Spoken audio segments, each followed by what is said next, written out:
Salam müəllimlər, axşamınız xeyir olsun.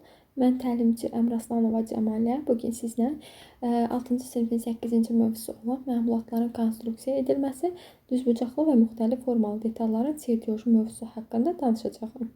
Gəlin baxaq görək konstruksiya etmə nədir? Ümumiyyətlə, konstruksiya etmə hər hansı bir məlumatın hazırlanmasında ən vacib və başlanğıc bir mərhələdir. Yəni, hər bir iş mütləq şəkildə konstruksiya mərhələsindən keçməlidir.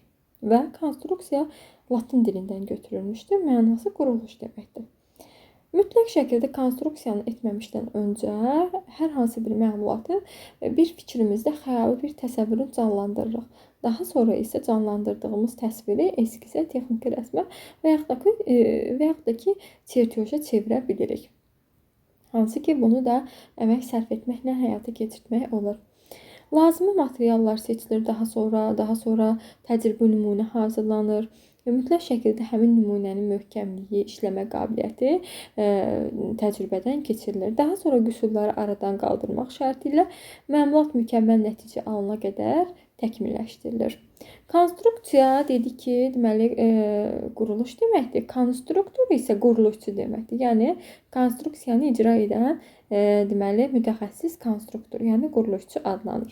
Adətən quruluşçu məlumat üçün bir neçə variant düşünür hazırlamamışdan öncə. Yəni müəyyən planlar qurur ki, bir plan alınmasa digər planı həyata keçirsin və konstruksiya etmədə variantların çoxluğunu variativlik adlandırırlar. Variativlik də mütləq şəkildə məlumatın dizaynıdır, onun quruluşudur və xarici görünüşünə xas olan cəhət olmalıdır. Dizayn isə ingilis dilindən götürülmüşdür. Fikir, layihə və təsvir mənasına verir. Və deməli, konstruksiya edilən məlumatlar mütləq şəkildə möhkəm, etibarlı, az xərc aparan və texnoloji olmalıdır. 4 xüsusiyyətdə olmalıdır. Möhkəm, etibarlı, az xərc aparan və texnoloji olmalıdır.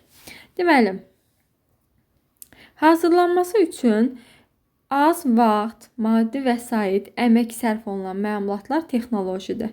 Möhkəm, dağılmadan ona verilən yükü qəbul edəndir.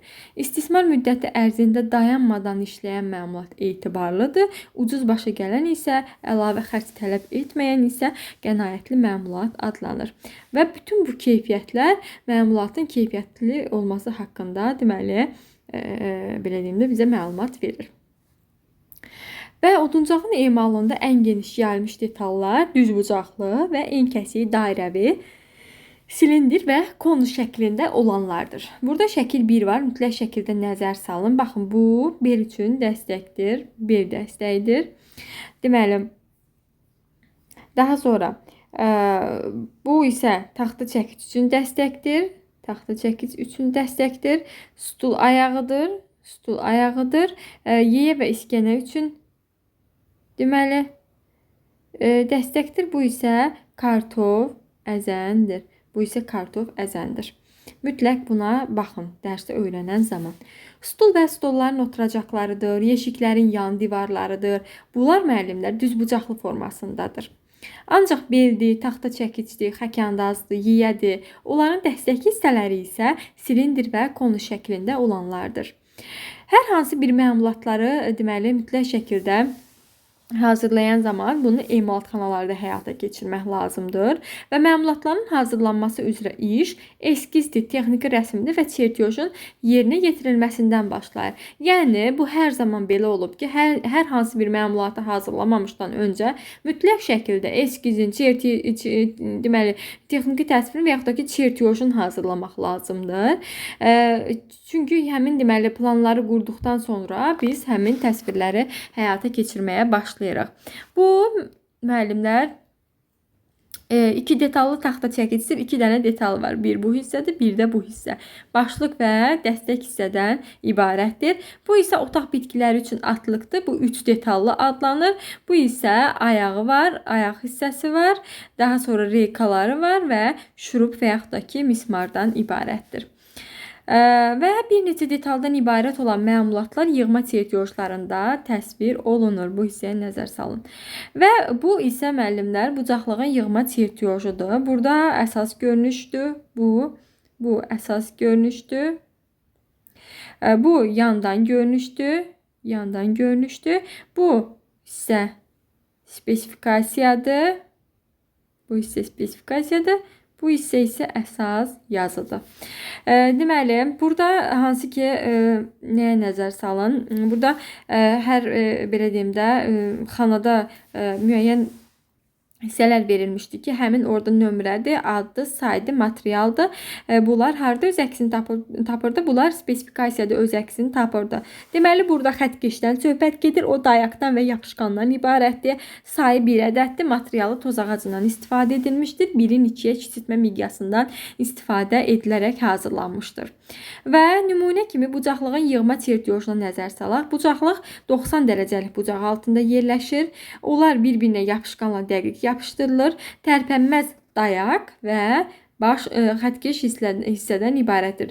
Deməli, tərpənməz dayaqdan və xəttkeş hissədən ibarətdir. Bucaqlığın dayağının baş hissəsində yuva var və xəttkeş həmin yuvaya geyindirir. Və yığma çertyojunda məmulatın quruluşunu təyin edən görüntülər təsvir olunur ki, hansı ki burada iki görüntünün olması kifayət edir. Əsas və soldan görünüş. Əsas və soldan görünüş. Deməli, yığma çertyojunun aşağı sağ küncündə əsas yazı yerləşdirilir. Baxın, yığma çertyojunun aşağı sağ küncündə əsas yazı yerləşdirilir. Bu hissə əsas yazıdır. Və əsas yazıda məmulatın yığılması üçün lazım olan ölçülər göstərilir ki, hansı ki bucaqlıq üçün ölçülər 150, 200 və 30 mm olmalıdır və 90 dərəcəlik bucaq altında birləşdirilməsinə mütləq şəkildə nəzarət etmək lazımdır. Əsas yazının üst tərəfində və ayrı vərəqlərdə yığma çertyojunun spesifikasiyası yerləşdirilir. O cədvəl şəklində tərtib olunur. Və cədvəldə məmulatın detalları sadalanır, detalın adı, sayı, materialı qeyd edilir. Yığma çertyojunun oxunması zamanı mütləq əsas yazının məzmununu, məmulatın adını, təsvirin miqyasını və məmulatın təyinat və iş prinsipini öyrənmək lazımdır. Spesifikasiya üzrə isə detalların adıdır, onların hazırlandığı materialları müəyyən etmək lazımdır. Və detalları yığma çertyojunun bütün görüntülərində tapıb, məmulatın forma və konstruksiyası, detalların birləşdirilmə üsulları, onların yığılma ardıcıllığını müəyyənləşdirmək lazımdır. Yığma çertyojunun oxunması əsas yazının və spesifikasiyanın məzmununun öyrənilməsindən başlanılır. Bu mövzumuz bu qədər müəllimlər. Diqqətlə qulaq asın. Uğurlar hər kəsə. Kimlər MİQ və sertifikasiya qruplarımıza qoşulub, ixtisas üzrə yüksək nəticə əldə etmək istəyirsə, şərh bölməsində qeyd eləyə bilər. Öz fikirlərini və bəyənib abunə olmağı, rəy bildirməyi unutmayaq.